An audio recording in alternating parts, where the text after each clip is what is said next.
Assalamualaikum warahmatullahi wabarakatuh. Sebelum kita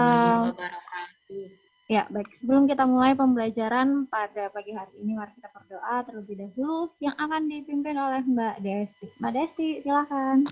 Teman-teman, sebelum kita memulai pelajaran hari ini, marilah kita berdoa menurut agama dan kepercayaan kita masing-masing. Berdoa dimulai. Berdoa selesai. Oke, makasih Desti. Bentar, Bu. Seperti biasa, Mbak Hermi akan menyampaikan otak belajar. Yang pertama, username-nya pastikan sesuai dengan kelas dan nama lengkap ya. Yang belum silakan di-rename. Kalau pakai HP berarti klik partisipan, pilih namanya sendiri, setelah itu di-rename.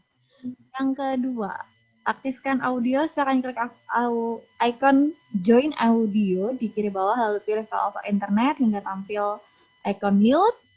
Dan yang ketiga, yang belum mengaktifkan video, sekarang aktifkan. Silakan klik icon start video di kiri bawah hingga tampil stop video. Yang keempat, kalau mau chat, silakan klik icon more, lalu pilih chat. Dan untuk resen sama, tinggal pilih resen aja. Dan yang terakhir, paling penting dan wajib, aktif. Ikutlah pembelajaran jarak jauh dengan aktif. Oke, kita masih di bab 5 teks diskusi. Dan kali ini subbab yang C, menelaah struktur dan ciri kebahasan dari teks diskusi. Tujuan pembelajarannya diharapkan setelah mengikuti selama kurang lebih 60 menit ke depan, siswa-siswi kelas 9E dan F dapat menelaah struktur dan ciri kebahasaan teks diskusi. Oke, kita urun gagasan terlebih dahulu. Bu Hermi punya 2 pertanyaan. Yang pertama, dapatkah kamu menyebutkan struktur teks diskusi? Yang kedua, coba sebutkan ciri kebahasaan teks diskusi yang kamu ketahui. Yuk, tunggu jawabannya di kolom chat. Mbak Puji Hanifia boleh on cap, on mic, dibacakan jawabannya. Mbak Puji. Isu, pendapat mendukung, pendapat menentang, dan simpulan. Oke, good job. Itu adalah Jefferson, coba dibacakan jawabannya. Jefferson nomor 1 dan nomor 2. Jawaban yang nomor 1, isu pendapat pendukung, pendapat penentang, dan simpulan. Jawaban yang kedua menggunakan kalimat argumentasi, kata kajian, dan populer. Oke, good job. Terima kasih.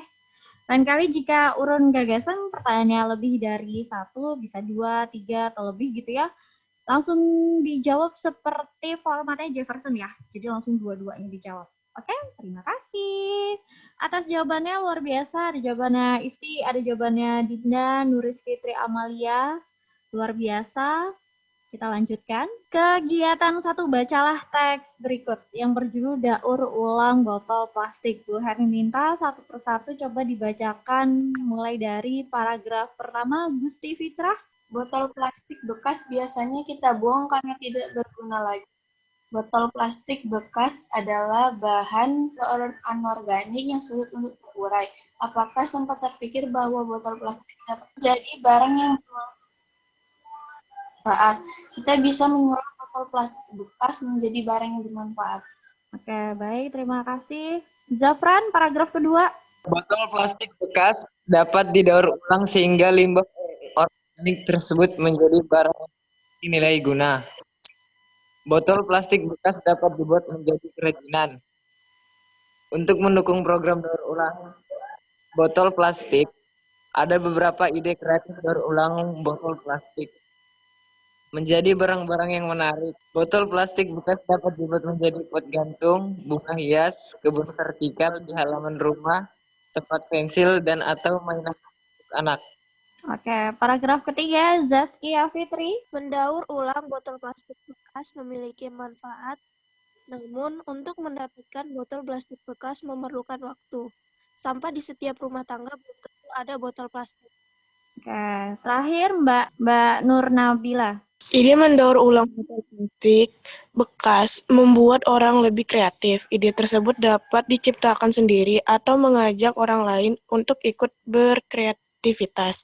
Bayangkan jika limbah anorganik seperti botol plastik bekas kedepannya menjadi barang yang memiliki nilai guna, bahkan nilai jual lebih. Akibatnya lingkungan kita akan menjadi lebih cepat, tidak ada limbah organik menumpuk lagi. Oke, baik. Terima kasih. Nah, ini adalah teks yang tadi. Hanya saja di sebelah kanan Bu Hermi memberikan strukturnya. Tadi struktur yang pertama dari teks diskusi adalah bisa on mic semuanya? Isu.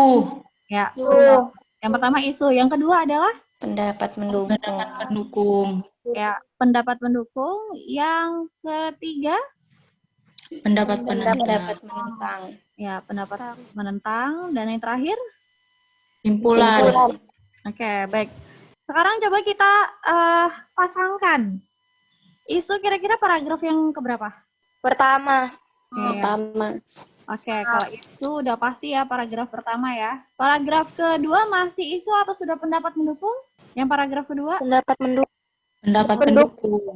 Oke, baik. Sudah masuk di pendapat mendukung ya. Paragraf yang ketiga masih pendapat mendukung atau sudah yang menentang? Yang terakhir berarti Simpulan. ya, betul, simpulan. Oke, baik. Sekarang kita coba lihat ciri kebahasaannya. Yang pertama adalah kalimat argumentatif. Setelah itu apa? Kata kajian atau kata populer. Ya, ada kata kajian, lalu ada kata populer, dan yang terakhir adalah Konjungsi. ya, konjungsi. Coba masing-masing dicek dulu, ini yang mana kalimat argumentatif, yang mana kata kajian, yang mana kata populer, dan yang kata konjungsi. Oke, kita mulai dari kalimat argumentatif. Menurut kalian yang mana nih kalimat argumentatif? Dari kata dasar argumentasi. Argumentasi berarti pendapat. Karena tadi strukturnya adalah seperti ini strukturnya, namanya juga pendapat, berarti ada di paragraf kedua dan di paragraf ketiga. Kalau argumentasi itu ya bisa mendukung, bisa menentang, jadi sebenarnya apa aja. Namun untuk mendapatkan botol plastik bekas memerlukan waktu. Ya, betul. Ini adalah pendapat seseorang, kalimat argumentasi. Oke, berarti kalimat argumentasinya udah ada, dapat satu. Tadi siapa satu lagi yang jawab? Kalian Isti? Saya, Bu. Oke, boleh Bang Sisa. Dibacakan. Untuk mendukung program daur ulang botol plastik, ada beberapa ide kreatif daur ulang botol plastik yang menjadi, ya itu. Ya, yang menarik. Oke, berarti ini juga kalimat argumentatif. Sekarang, kata kajian. Siapa yang mau? Nuriski. Oh, Nuriski. Nuriski, yang paragraf keberapa? Di mana, Ki? Paragraf yang mana, Ki? Paragraf 1. Paragraf 1 yang kalimat kedua. Oh, yang anorganik maksudnya. Oke, baiklah. Anorganik udah ada. Satu, yang lain? Oh, Vertikal. Siapa yang jawab vertikal? Najwa Bella. Prasetya. Ya, Najwa Bella, kalimat keberapa? Kalimat lagi kan. Paragraf keberapa, Mbak? Paragraf kedua. Paragraf kedua, vertikal. Oh, ini. Kebun vertikal ini ya. Oke, baiklah. Terima kasih. Sudah cukup mungkin 2. Sekarang ke kata populer. Kira-kira yang mana nih kata populer? Nih, kalau kata kajian kan adalah kata yang perlu ditelaah lagi. Artinya karena tidak bisa langsung dipahami oleh semua orang. Oke, tapi kalau misalnya kata-kata populer itu lebih mudah diketahui, dimengerti, dan dipakai oleh masyarakat luas. Jadi kata dia istilah tapi lebih khusus, lebih umum. Kalau misalnya kebalikannya kata kajian. Oke, coba mari kita cek kembali di sini. Kira-kira yang mana? Kalau nilai guna masuk kata kajian atau kata populer? Kajian. Ya, betul. Kalau nilai guna ini masih cenderung sulit ya. Kalau yang nilai guna, bentar Bu Hermi tandain. Oke, nilai guna masih kata kajian. Kalau nilai jual ini masih termasuk yang sulit nggak sih dimengerti? Enggak, Bu. Enggak ya, berarti nilai jual bisa masuk ke bagian kata populer. Nah, nilai jual.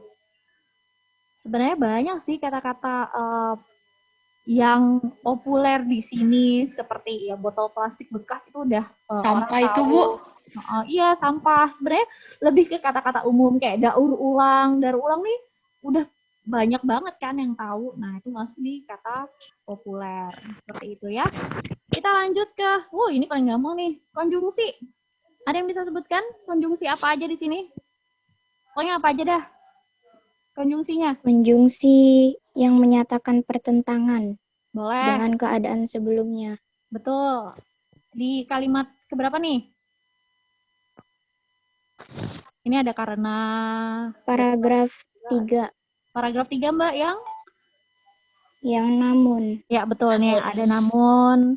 Kalau kita dari awal nih adalah bahan limbah yang sulit untuk apakah sempat bahwa dapat menjadi sesuatu yang berguna dan menjadi barang yang bermanfaat. Kita bisa menjual botol plastik menjadi barang yang dapat didaurkan sehingga masuk juga menjadi barang yang memiliki nilai guna. Dapat dibuat kerajinan untuk mendukung program. Ada beberapa menjadi barang-barang yang menarik. Pot gantung di halaman. Ini ada atau juga di sini. Atau. Mendaur ulang memiliki manfaat. Sampah belum tentu ada. Ide. Ada atau juga di sini. Bayangkan jika limbah. Jika. Jika di mana, Mak? Mbak. Oh, ini. Bayangkan jika. Ya, betul. Jika ada Akibatnya. Oh, ya betul, akibatnya. Nah, ini ada dan lagi di sini. Oke, itu adalah masuk yang konjungsi. Oke, jelas ya? Enak banget nih di teks diskusi karena ciri kebahasaannya hanya ada 4. Dan rata-rata sudah kalian ketahui. Mungkin yang agak bingung di kata, sebenarnya tidak ada ya. Kalau misalnya kalimat argumentasi kan kalian sudah tahu itu pendapat dan pastinya itu pasti ada di paragraf 2 dan paragraf 3. Maaf, nggak harus 2 dan 3 sih maksudnya Ibu. Ada di bagian struktur, kalau tidak yang mendukung berarti yang menentang. Tapi tidak menutup kemungkinan di simpulan atau bahkan di isu juga ada. Karena kan kalimat argumentasi itu berupa pendapat. Di simpulan pun pasti ada pendapat. Di isu pun juga pasti ada pendapatnya dia. Oke, kita masuk di kegiatan ketiga. Bu Hermi ingin kalian yang pertama menentukan struktur teks diskusi. Lalu yang kedua, Bu Hermi ingin kalian menentukan ciri kebahasan dari teks diskusi. Silahkan diskusi bersama anggota kelompok masing-masing di fitur breakout room. Waktu mengerjakannya hanya 10 menit ya Mbak. Mas, pilih salah satu teman nanti untuk mempresentasikan hasil teks diskusinya. Yang ingin Bu Hermi kalian untuk kerjakan, itu adalah, ini ada sebuah teks, judulnya Berlari. Terdiri dari 1, 2, 3, 4, 5, 6. Ada 6 paragraf. Nanti di bagian struktur teks diskusinya ini ada 5. Nanti dihapus aja ya. Ada 4 soalnya. Ada 4 nanti di sini. Lalu terus paragrafnya hanya angka saja ya Mbak, Mas. Sebenarnya paragraf berapa sampai berapa. Baru nanti kalimat argumentasi, kata kajian, kata populer, dan konjungsinya. Ditulis kalimatnya di sini. Oke, jadi nanti tinggal copy paste aja yang dari berlari. Maka daripada itu Bu Hermi hanya perlu kalian mengerjakannya selama kurang lebih 10 menit saja karena tidak banyak perintahnya dan kalian dapat dengan mudah untuk copy paste. Jadi menentukannya juga ini. Tapi yang paling Ibu minta banget itu adalah dikerjakannya berkelompok ya Nak ya.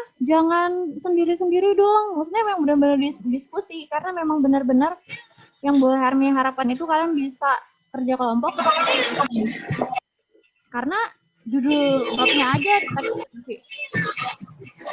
Sekarang Bu Hermi akan breakout room. Sudah selesai Mbak, Mas? Belum, Bu. Belum, Ibu. Ayo segera yuk. Tinggal Dikit lagi, Bu. Tinggal 1 menit lagi. Jangan terlalu lama ya. Penting ada itu. Apalagi kata kajiannya? Aku cuma dapat masalah otot aja. Cuma satu aja kata kajiannya. Cuma satu aja kajiannya.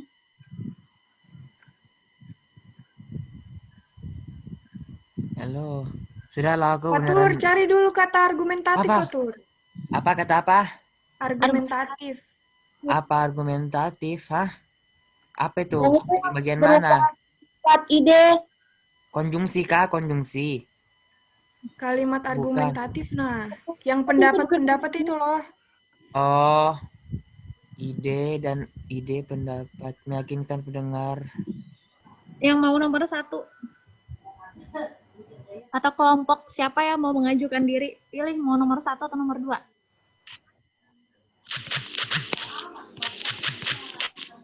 Nomor 2, Bu.